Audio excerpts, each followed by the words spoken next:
ဆုရှင်ဆိုရင်တော့ငွေချက်300ကန်ထူးရှင်ဖြစ်ပါတယ်ကျွန်တော်ရဲ့ဝေချက်300ပထမဆုရှင်ကန်ထူးရှင်ကတော့မန္တလေးကနေပြီးတော့မှလာရောက်ဆုယူတာဖြစ်ပါတယ်မအေးဝေးအောင်ကိုကွန်ပျူတာလက်ခုပ်တပြည့်ဖိတ်ခေါ်ပေးပါဦးခင်ဗျာ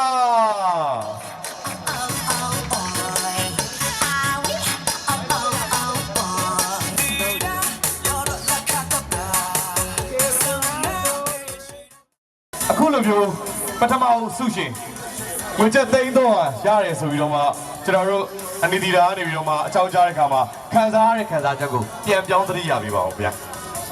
အများကြီးပြောတယ်ပြီးတော့2025နှစ်တင်မှာ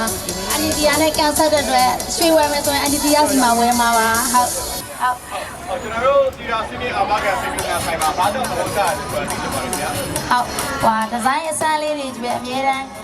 ထွက်တဲ့အတွက်အဲ့ဒါကြောင့်သဘောကျတယ်ဆိုင်ဆန်လို့ပေါ့နော်ဟုတ်ကဲ့ပါခင်ဗျပစ္စည်းစစ်မှန်မှုအရေးသွေးစစ်မှန်မှု